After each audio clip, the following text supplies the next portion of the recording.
Bonjour à tous, bienvenue dans cette nouvelle vidéo de A à Gênes consacrée au livre de Clan Toréador, donc avec une très très belle illustration que j'aime beaucoup. Pour une fois, je trouve que la colo est pas dégueulasse, même si clairement la version noir et blanc est beaucoup plus chouette.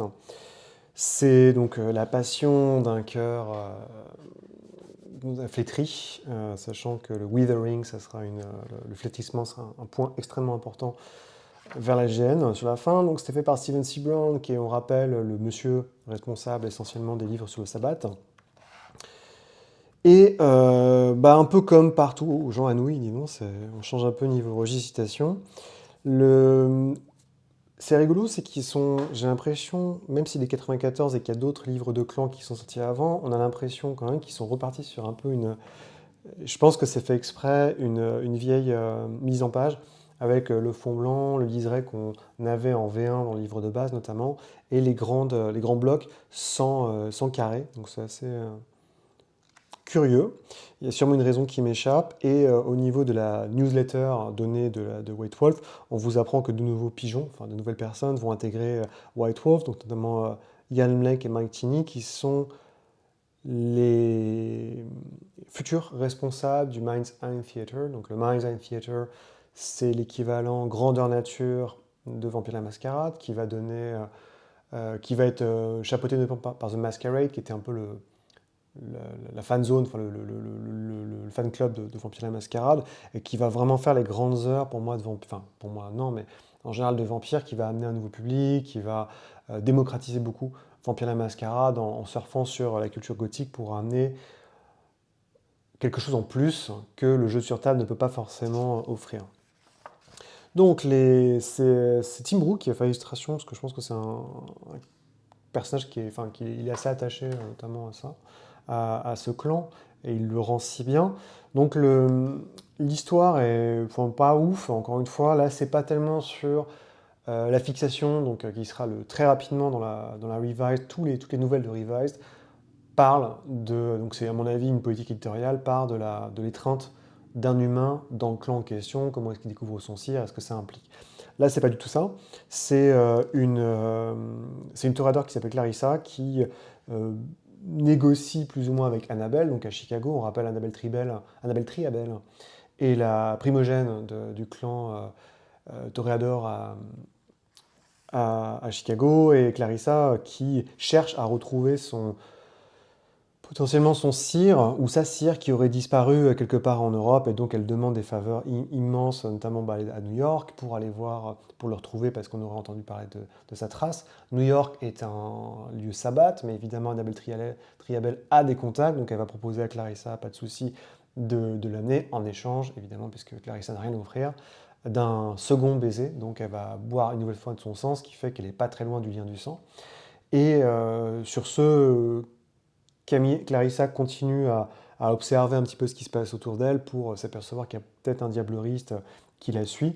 Et n'écoutant que son courage, elle se rend à New York sur la piste de son cire et finit par passer un coup de fil à son mari et ses enfants, parce que c'est le grand truc des toréadors dont on va reparler un peu plus tard, avant de disparaître dans les rues de la ville de New York, toujours sous contrôle sabbat. Très belle illustration BDSM, donc il y a ce côté... je me demande si Alors, il est possible, il faudrait que je vérifie, mais je me demande si ça fait pas partie chaque image fait pas partie d'un morceau qu'il a découpé, ce qui est assez classieux. Les mépriser, les adorer. Donc c'est une histoire du clan Toréador. Malheureusement, je vais vous la résumer parce que c'est pas très intéressant, c'est pas très bien fait. C'est toujours le grand problème des livres de clan. Ils font à peine 90 pages. La moitié, c'est des règles ou des personnages pré-tirés, donc c'est jamais ça. On lance une pièce en l'air, et si on a de la chance, on a un truc assez bien. Si on n'a pas de chance, c'est pas terrible, voire carrément naze. L'essentiel donc du clan Toréador, contrairement à ce que son nom indique, donc c'est toujours ça aussi. Je sais pas si vous avez remarqué, il y a toujours un décalage entre, enfin, majoritaire des clans et leur lieu d'origine ou d'affection. Les Toréadors sont grecs, les Ventrus sont allemands, les Lasombra sont italiens, les Brujas sont grecs, on ne sait pas trop. Il n'y a que finalement les Tsimicé qui sont vraiment du cru, je pense. Après, je ne sais pas ce que Tsimicé veut dire, si c'est un vrai mot, mais bon, passons. Donc tout ça pour vous dire, les toréadors avaient un antédiluvien qui s'appelait Arikel, qui était le jumeau de Malkav, et ça c'est assez important, le côté amour-haine, ou au moins le génie créatif qui côtoie la folie, et ça expliquerait aussi pourquoi les deux clans sont les grands spécialistes de Specs. Commence à se disperser après la disparition de la seconde cité, les quatrième et les cinquième générations, sous l'œil qui disparaît de l'antédiluvien. La majorité vont s'introduire en Grèce, où ils vont inspirer, et c'est ça la grande idée, c'est que, pour faire très simple, les toréadors à chaque fois arrivent sur un lieu, transforment ce lieu où ils voient du potentiel, pour que ce lieu devienne le cœur artistique de l'humanité, et quand ça commence à dépérir, ils vont ailleurs. Donc évidemment, c'est la fois le côté visionnaire des toréadors, mais aussi le côté vampirique, à savoir qui draine et qui rend exsangue un lieu avant de passer comme tel un parasite autre part. Le, ils se focalisent sur Athènes avec un peu aux dames des Lasombra et des Ventrus qui, eux, contrôlent sur Sparte. Donc oui, à une époque, les Ventrus et les Lasombra étaient plutôt copains. Participent pleinement, enfin, en tout cas, laisse à supposer que les guerres puniques sont en partie leur responsabilité, puisqu'il y a un fameux traître toréador qui est Hélène, donc Hélène de Troie, qui serait arrivée à Carthage, donc la grande utopie vampirique, et qui aurait détruit finalement la cité de l'intérieur. Évidemment, les toréadors disent que c'est juste des racontars, et ils vont bouger vers Byzance, qui va devenir Constantinople plus tard, qui va être la grande ville toréador, sous l'impulsion d'une trinité qui existe. Donc l'Empire byzantin va vraiment être le cœur de la puissance toréador, comme je disais, sous l'égide de trois vampires qui vont bosser en trinité, avec d'un côté... donc il y a un...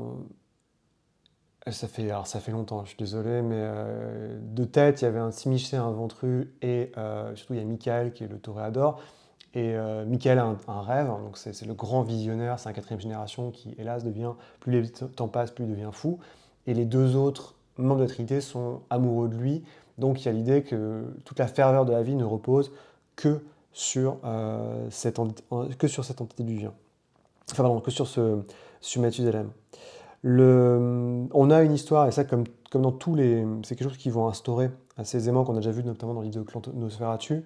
Ces légendes qui sont propres au temps de la première et la seconde cité, où, encore une fois, on fait référence à l'idée que, en fait, on parle du second génération, ça qui est assez marrant, c'est qu'en fait, on parle du premier des secondes générations, de sexe masculin, qui est le créateur qui était un grand poète et qui est le créateur de Malcave et de Harikel, donc du fondateur des Toréadors et le fondateur des Malkaviens, et qui serait parti. Donc, d'après la légende, le second génération n'aurait pas été détruit comme notamment Zilla, donc l'autre seconde génération, mais aurait simplement disparu et personne ne saurait vraiment où il est. Il n'y a que et que l'antédiluvien aussi, d'une autre manière, continue de subsister. Donc c'est l'idée que finalement peut-être que un des antédiluviens a survécu et que finalement tous les antédiluviens et les secondes générations ne sont pas forcément dans cette espèce de côté crime passionnel qui est d'assassiner le père, et que certains auraient survécu et seraient même, qui sait, en bon terme.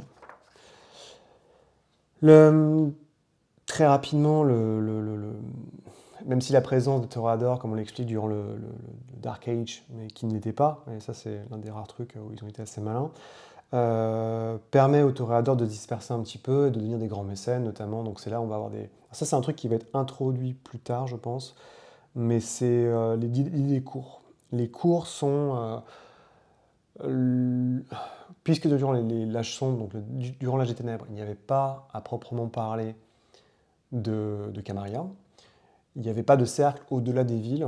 Ce qui va se passer, c'est qu'il y a des cours qui vont se développer, donc qui sont semblables aux structures classiques de villes, voire plus loin, puisque ces cours vont se regrouper sous forme d'entités quasiment, je ne vais pas dire nationales, mais parce qu'il n'y a pas encore de nation, mais envers des royaumes. Donc on aura la, la cour des poètes, je crois, ou la cour des roses, qui sera essentiellement la France dirigée par les toréadors.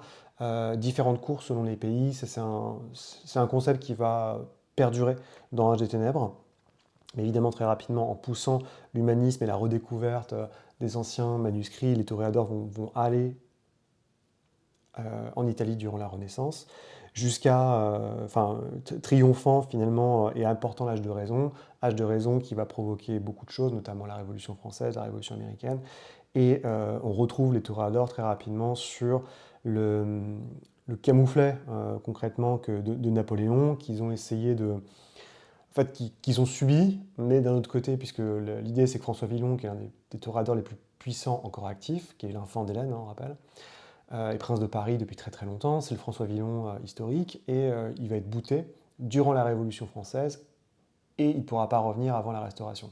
Puisque Napoléon, qui arrivera ensuite, c'est toujours un peu l'ambiguïté, enfin, le côté un peu facile de Vampire la Mascarade, quand il traite des personnages historiques, ils disent souvent ah oui, mais effectivement, Napoléon était un pion des Brujas, mais il était tellement fort mentalement que très vite il devenait indépendant.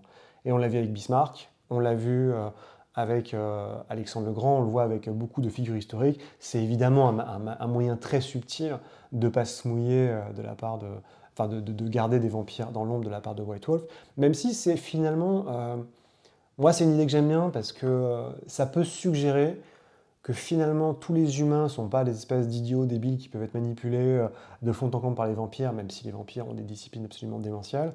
Mais ça justifie le fait que, bah oui, et c'est un truc qu'on verra, enfin, qui est présent dans le mage aussi, c'est l'idée qu'il y a des gens qui ont des destinées, l'idée qu'il y a des gens qui ont une résistance mentale absolument forte et que finalement les vampires sont peut-être pas aussi puissants qu'ils le pensent face au rouage du destin, face à d'autres plans qui n'ont finalement rien de, des fois rien de surnaturel, mais qui sont simplement l'œuvre de l'entropie ou simplement ouais, du destin pour ne pas trouver un autre mot, ce que j'aime bien.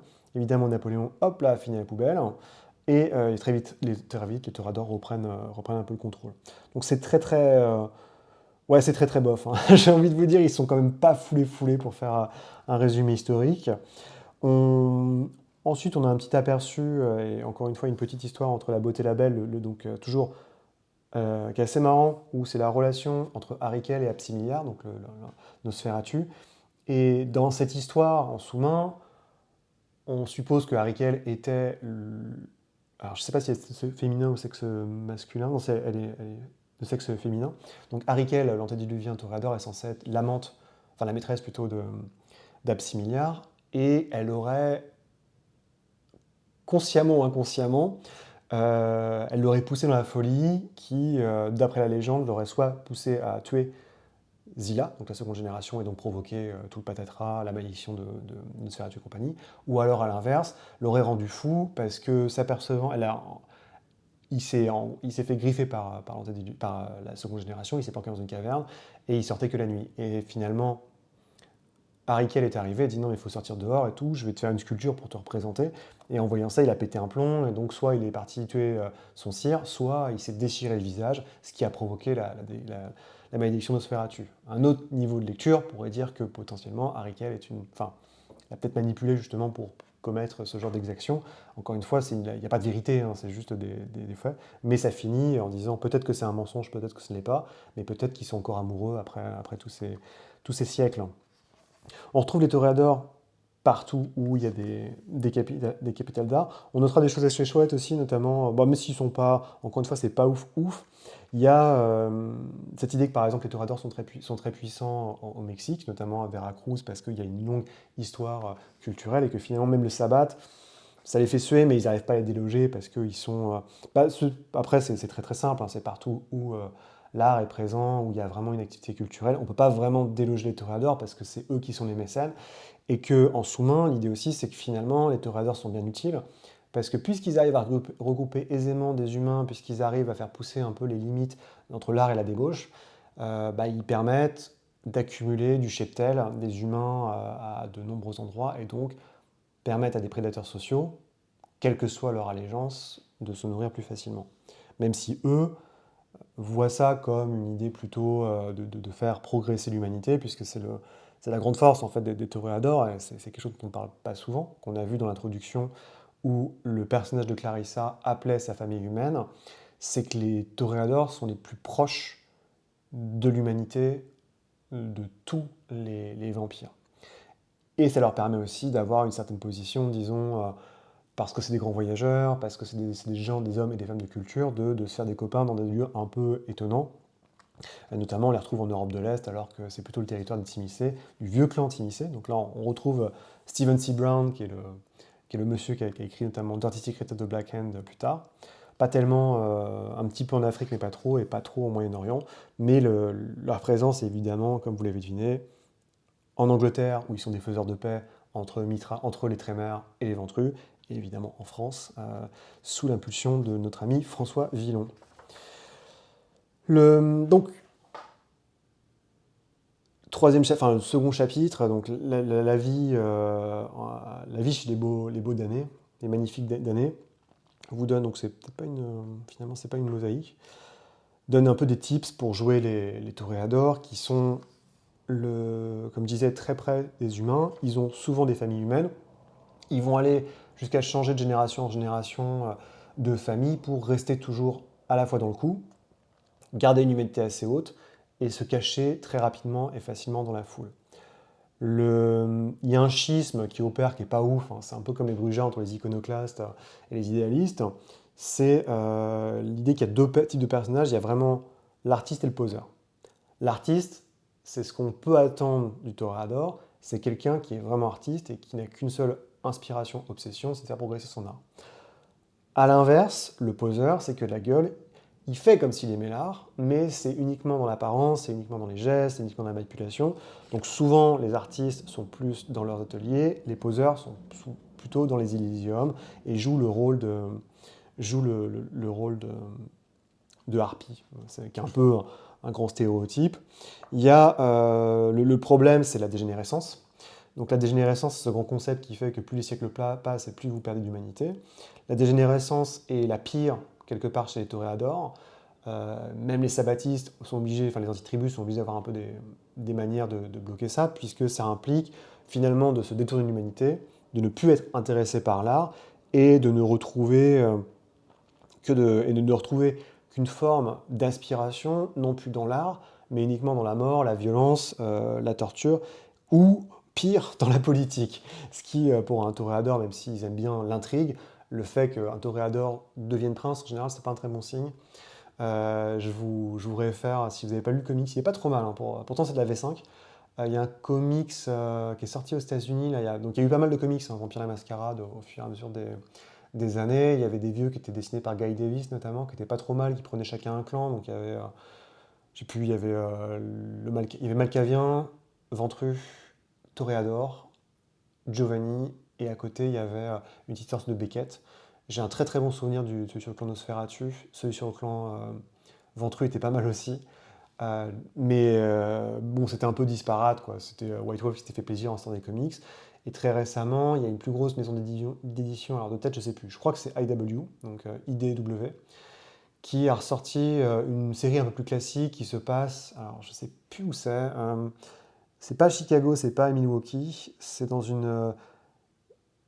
Je sais pas si c'est pas les Twin Cities, mais donc c'est dans le Midwest. Et on suit la shérif de la ville qui bosse avec notamment donc, une ordure de Trémère qui est primogène et le prince qui est une toréador qui est complètement folle, qui dessine avec du sang à moitié à poil au sommet de son édifice et tout le monde dit oui c'est vachement bien et tout, merci le prince. Il y a notamment, enfin il y a des trucs, il y a des trucs que j'ai pas trop aimé parce qu'il y a notamment le côté que les Nosferatu sont un hive mind, c'est-à-dire qu'on a l'impression que post le fléau, donc enfin The Strain, post la lignée de Guillermo del Toro, tous les vampires, tous les Nosferatu sont censés être une espèce d'esprit de meute qui rôde sous terre, ce qui est un peu débile. Il y a ça, et les trucs, il y a Tali qui se ramène, donc le justicard Trémère qui commence à casser des gueules. Enfin, je sais pas, c'est pas ouf. Enfin, c'est bien, mais il y a des petits trucs qui m'ont un peu frotté, enfin, qui m'ont un peu rebroussé dans le sens du poil. Il y a aussi toute une sous-histoire avec des anarques et des sangs clairs qui se baladent, hein, qui est très très marrant parce qu'à un moment, l'anarque qui rencontre, il y a des loups-garous, il dit mais toi t'es gangrel, vas-y, ils vont te parler. Et puis pour négocier, il y va, et puis les loups-garous ils écoutent, ils font ok, d'accord. Et il y en a un qui revient vers les anarques qui fait c'est bon, on a négocié, et puis il jette la tête du gangrel. Ça m'avait fait assez marrer. Donc voilà, donc nos orateurs, quand ils commencent à faire de la politique, et pas juste d'être des poseurs, ça craint du boudin. Différentes guildes sont faites aussi pour pousser différents aspects de l'art, et les fêtes légendaires des toréadors qui sont le crux de la vie vampirique pour les toréadors, souvent dans les Elysium. Leur art de manipuler les autres, donc de blesser les gens, c'est les fameuses harpies qui détruisent les gens sans les blesser. Le- comment influencer, comment essayer d'influencer les autres ou de laisser une bonne impression. C'est beaucoup de, c'est assez classique, hein. Les trucs qui sont vraiment originaux, c'est que, bon, nonobstant l'art, c'est qu'ils sont très proches de leur humanité, même si c'est quelquefois de façade, c'est-à-dire que c'est vraiment des parasites qui restent proches des humains pour faire croire qu'ils sont, pour se faire croire à eux-mêmes se tromper en pensant qu'ils sont encore humains, mais finalement ils sont complètement, c'est le withered heart, donc c'est le cœur qui est complètement flétri.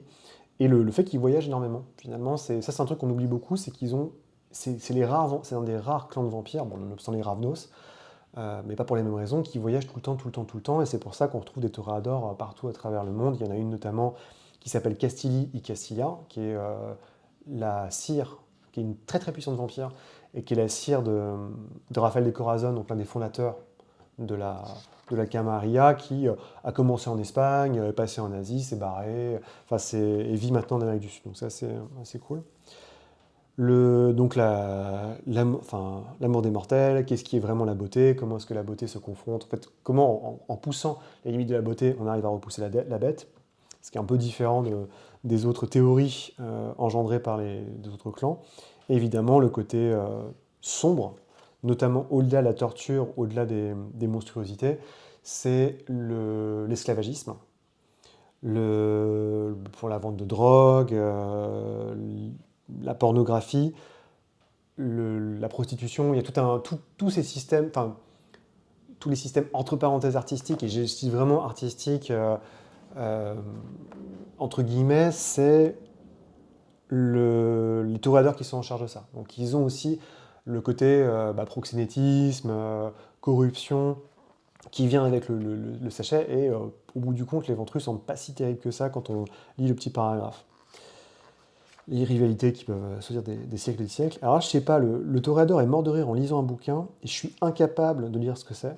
Je subodore, j'ai l'impression, mais je pense pas, je sais pas, j'arrive pas à lire. Je pense que c'est une. Je reconnais un peu la graphie en bas, je pense que c'est un supplément de vampire. Je me demande si c'est pas Nécropole Atlanta, parce que j'ai l'impression de voir légèrement transparent, cette espèce de cow-boy.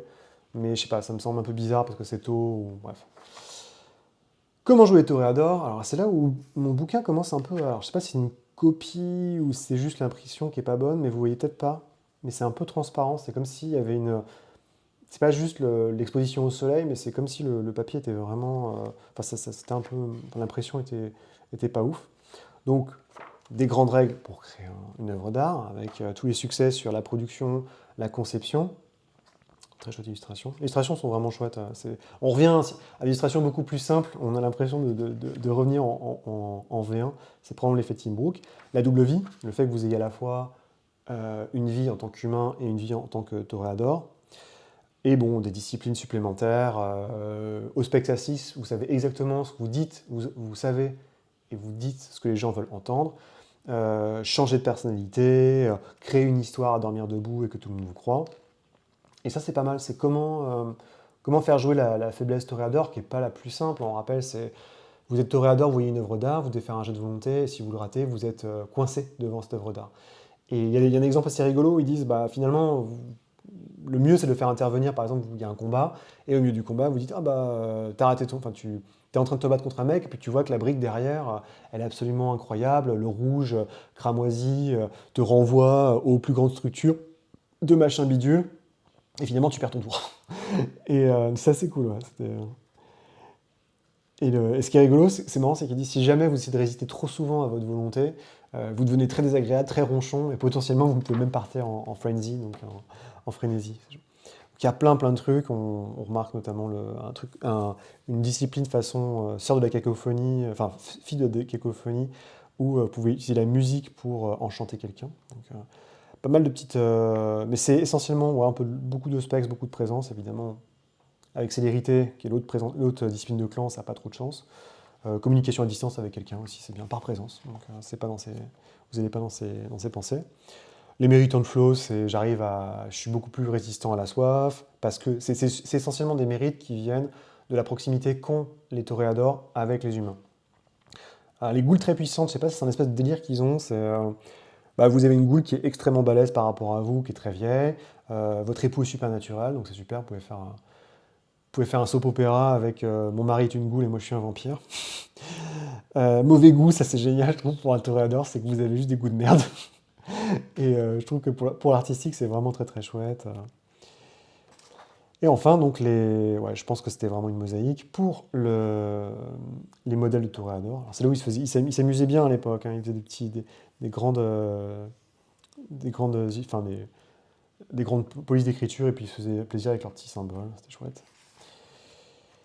Donc le burn-out, c'est ce qui se passe quand votre humanité commence à descendre, que vous n'arrivez plus à être un poseur ou un artiste. Donc évidemment, c'est très. Putain, qu'est-ce qu'ils sont fins les mecs, c'est incroyable. J'ai l'impression que surtout sur ce bouquin-là, il a vraiment poussé pour faire des mecs très longs, très fins. Alors je sais pas si c'est un effet quand ils ont imprimé ou c'est quelque chose qu'il a tenté de faire parce que on verra notamment que Tim Brooke, moi ce qui m'avait vraiment impressionné, c'est la Revised où je pense que les illustrations de clans avec les fameux personnages vignettes, hein, parce que je suis en train de préparer un été avec Beckett, donc la lecture du journal de Beckett pour cet été là, parce que sinon je ne vais pas faire d'autres enregistrements.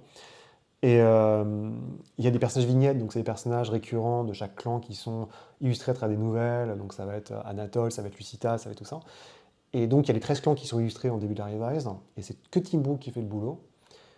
Et les mecs sont beaucoup plus massifs. En fait, par exemple, il y a Théobel, où c'est une espèce d'armoire à glace. Les personnages sont plus en chair. Alors, c'est pas juste les nibards des filles, mais il y a vraiment un truc où on sent qu'il a maîtrisé parfaitement son truc. Il a vraiment maîtrisé son art. Et je pense que c'est quasiment peut-être l'une des meilleures choses, voilà, la meilleure chose qu'il ait fait. Et la grande tragédie, j'en avais déjà parlé, mais quand il y a la V20 quand il va faire la V20, on va lui demander de refaire toutes les illustrations de personnages de clan, quoi. Donc c'est vachement bien, il y en a plein, plein, plein. Et je pense qu'il est tombé malade. Je sais pas, hein, j'ai aucune théorie. Je sais pas s'il est mort. Je sais pas s'il est tombé malade. La dernière fois que les gens l'ont vu, c'est à l'enterrement de Wick, donc l'un des frères Wick, c'est Stewart Wick, donc le frère aîné. C'était en 2019, je crois, et qui était mort d'un accident d'escrime. Enfin, c'est un truc horrible. Et il était présent. Donc je pense que non, il a juste un empêchement ou peut-être un bisbille financier, j'en sais rien. Ce qui fait qu'il a laissé tous ses croquis de personnages à White Wolf en disant bah voilà, ça c'est mes croquis.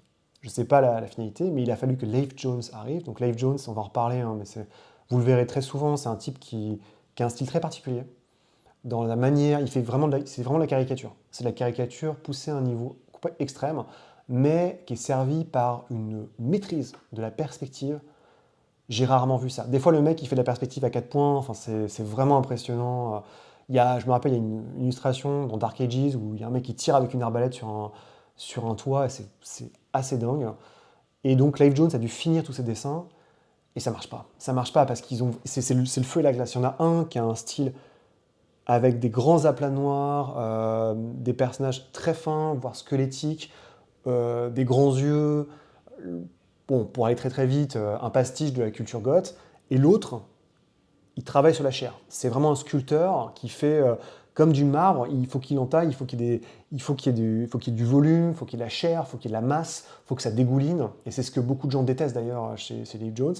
Et moi je tire mon chapeau parce que je ne sais pas comment il a fait, mais si vous regardez, ou le PDF, j'en sais rien, feuilletez la V20 de Vampire, regardez l'illustration de Clan, vous allez halluciner. C'est clair comme le nez au milieu de la figure. Bref, le burn-out, donc si vous voulez jouer un type blasé de la vie, le, le, bah, le créateur de bande dessinée, donc de comic book, qui dit ouais c'est super et tout, maintenant je suis vampire et je peux continuer à faire mon art, sauf qu'évidemment il a pas du tout les codes, il comprend pas la société dans laquelle il s'est plongé. C'est des côtés un peu plus glauques, donc c'est le gourou, donc, qui manipule un peu tout le monde, tel comment il s'appelle déjà le mec? Je suis pas très bon en acteur français, mais il y a un film avec un acteur français là, qui s'appelle Gourou aussi. Là. Donc c'est monter un culte, parler grand, parler avec des mots assez conséquents, utiliser des techniques d'hypnose. Évidemment, ça permet d'avoir beaucoup, beaucoup de cheptel humain à portée de main. Celui qui écrit des histoires d'horreur, encore une fois, il est là, il se dit ouais c'est super. Enfin, il y a un motif, c'est très très, faut vraiment le lire, c'est très rigolo, mais au début c'est bon bah voilà, vous avez galéré, vous avez passé votre licence, mais vous n'arrivez pas à trouver de boulot. Et puis vous avez un petit boulot alimentaire à côté, puis un jour ça réussit, puis en 10 ans vous avez sorti 7 best-sellers, ça marche de tous les côtés, et puis un jour il y a un autre écrivain qui est arrivé, mais qui était mort-vivant. Donc il vous a transformé en vampire, vous avez votre double vie qui est pas facile à gérer parce qu'il y a toujours votre famille à côté, mais vous êtes super, en fait vous êtes très content vous êtes super heureux de pouvoir être un vampire parce que ça vous donne plein d'idées supplémentaires. Mais le problème, c'est qu'au fur et à mesure des bouquins, vous avez tendance à pousser de plus en plus la mascarade. Et il va se passer un jour où le shérif ou un justicier, un narcon va vous tomber dessus. L'idole des mignons, donc c'est un perso qui est assez casse-gueule, qui est un personnage qui existe en fait dans le métaplot de vampire. Bah, imaginez Taylor Swift qui est transformée en vampire. Donc ça veut dire que c'est quelqu'un qui est connu par tout le monde, qui a une grande célébrité, et qui, donc, elle a 5 de célébrité, elle est connue dans le monde entier, et c'est une vampire. Donc comment est-ce que vous gérez ça? C'est hyper casse-gueule. Je trouve que c'est vraiment l'un des... célébrité, fame, c'est probablement l'un des arrière-plans, en général, de concept de personnage qui est vraiment très très dur à jouer, si vous le jouez un peu sérieux, quoi. Enfin, parce que ça peut très vite aller violent. Ça, c'est une idée qui est assez maligne, auquel j'avais pas pensé, bah, c'est l'artiste martial. C'est-à-dire que vous êtes un toréador, mais votre domaine de l'art, c'est casser des gueules. Et le petit truc, c'est bah, vous n'arrivez plus à respirer, mais c'est pas grave parce que faut vous habituer parce que vous respirez plus. L'outcast, donc c'est quelqu'un qui a refusé le système vraiment qui a refusé le système de Toréador, c'est essentiellement un anarque pour dire ça. Il est cherché par tout le monde veut le tuer, même des lupins, enfin c'est un peu la catastrophe. Le chirurgien plastique, alors c'est là où on voit que c'est Steven C. Brown, parce que donc c'est pas bête, je suis toréador, je suis chirurgien cosmétique, enfin je suis chirurgien plastique, mais d'un autre côté, je sais qu'il existe un clan qui s'appelle les Tsimisé qui ont la vicissitude, qui permet de sculpter la chair et vous tueriez enfin à nouveau, pour avoir cette discipline. Et ça renvoie à un concept qu'on va voir dans Dirty Secret of the Black Hand, qu'on a déjà vu dans le guide du guide du maître du sabbat, ce qui n'est pas pour rien si c'est Stephen C. Brown qui fait les deux, c'est que la vicissitude peut être considérée non pas comme une discipline de clan, mais comme une maladie que n'importe qui peut apprendre. On en reparlera. Speed metal, le guitariste de speed metal, donc vous êtes un grand baraque et vous adorez jouer de la gratte, ce qui fait un très bon ton si vous faites un groupe de vampires musicos avec le bassiste de métal Nosferatu. Le téléévangéliste qui est glaçant, enfin, c'est un truc très... malheureusement maintenant qui n'est plus juste américain, mais en gros c'est des mecs qui arnaquent tout le monde sur la télé, et c'est pas un truc... Enfin, je crois qu'il y a quelques chaînes, j'ai plus la télé depuis longtemps, mais ils vous disent, si vous voulez une citation, allumez votre chaîne sur n'importe quelle chaîne religieuse et prenez n'importe quelle citation au hasard. Donc, un type qui utilise la religion pour se faire le maximum de fric et qui finalement a impressionné beaucoup un toréador qui dit bah tiens je vais te transformer en vampire, ce qui permet, c'est un peu comme le faux rappeur pour les Brujas, c'est compliqué parce qu'il doit utiliser toute son espèce de personnalité complètement folle pour manipuler les foules tout en sachant que bah, tout ce qu'il a vendu comme étant faux est vrai et que maintenant les règles ont changé. Et ça peut faire un truc très très marrant à jouer ou complètement pastiché. Enfin, donc les toréadors connus. Donc ça, je pense que c'est Grégory Alexander qui a fait l'illustration. Je sais pas, parce que c'est une espèce de fausse peinture. Le premier, c'est Derek Zeal. Alors Derek Zeal, en fait, c'est l'alias potentiel d'un très très vieux vampire, 4e ou 5e génération, qui s'appelle Leontus, qui était un très très vieux vampire de Toréador Grèce antique qui, à l'heure actuelle, joue le rôle de pornstar. C'est un acteur porno qui a la capacité, parce qu'il a voyagé, enfin, Leontus, son identité originelle, a voyagé en Asie et aurait finalement piqué la méthode. Ça, c'est un grand classique, hein, les vampires qui vont en Orient et qui piquent des méthodes. Solo l'a fait en piquant le troisième œil, et ben lui a piqué l'une des manières de récupérer du chi, puisque les vampires en Orient peuvent se nourrir du souffle, du sang, de l'air s'ils sont vraiment balèzes, mais aussi des énergies sexuelles, comme des succubes. Et donc concrètement, le type devient comme une sorte de succube. Au lieu de drainer le sang des vivants, il draine leur énergie sexuelle, ce qui fait qu'il est parfait pour le rôle de pornstar. Sauf qu'il s'est fait beaucoup, beaucoup, beaucoup d'ennemis. Notamment, il y a une masse de gens du sabbat qui veulent sa peau. Et donc, il est obligé de courir un petit peu pour éviter ça. Mais pour l'instant, son identité secrète tient le coup. Geneviève Orso, donc je pense que c'est plutôt Geneviève d'Orso, qui est plus ou moins, c'est quoi, c'est Madame de Saint-Cyr, qui est une vampire assez âgée, qui aurait créé, enfin qui est un peu un truc un peu particulier, si je dis pas de bêtises, c'est une changelin, donc c'est une fée qui a été transformée en vampire, c'est l'une des rares fées qui a réussi à subvenir en tant que vampire, et qui serait maintenant passée dans les bras de l'inconnu. C'est souvent le cas hein, quand ils ont quand ils sont extrêmement puissants. Elle a aussi elle a une grande école d'art pour les toréadors, qui est réputée à travers le monde. Et enfin, Alexandria, qui serait le prince de Buenos Aires, qui serait l'identité alternative de Castillo y Castilla, la cire, qui s'est lassé qu'il a trouvé nul et qu'il a abandonné, de Rafael de Corazon. Donc on rappelle Rafael de Corazon, créateur enfin, l'un des créateurs, conscience dira-t-on, de la Camarilla. Et si elle l'a abandonné, c'est qu'elle le trouvait inintéressant, ce qui en dit beaucoup sur le personnage, qui est absolument complètement fou, qui, encore une fois, est une voyageuse partout, qui aussi a la capacité de voler enfin, qui est une grande voleuse d'objets, à faire frémir les Ravnos. Donc c'est assez marrant de montrer qu'ils ont, enfin, les seuls personnages qu'ils montrent, c'est des personnages extrêmement puissants, extrêmement vieux, qui dénotent souvent avec, enfin, quand on compare au livre de Clan Brouja, au livre de Clan Gangrel, où on avait des personnages qui étaient assez jeunes, maintenant on commence à arriver vraiment on tape tout le temps dans le haut du panier, sans cesse, sans cesse. Enfin, c'est comme, même dans les Nosferatu, il y avait des petits personnages, mais là c'est vraiment que les gros bourrins. La feuille de perso en 4 temps, et on a fait le tour. Ouah, 95 francs, c'est vraiment pas cher, 10 dollars. 10 dollars en 94, je sais pas ce que ça fait en inflation, mais ça doit être quand même pas si cher que ça. Donc voilà, c'est un tour assez rapide, c'est pas comme vous voyez, c'est pas le livre de clan le plus intéressant, malheureusement, qui ne vaut le coup que par, c'est un peu toujours pareil, hein, les arrière-plans, enfin les concepts de personnages rigolos, et évidemment les illustrations de Tim Brooke qui sont très très cool. Je vous souhaite une excellente journée, et à très bientôt. Allez, salut!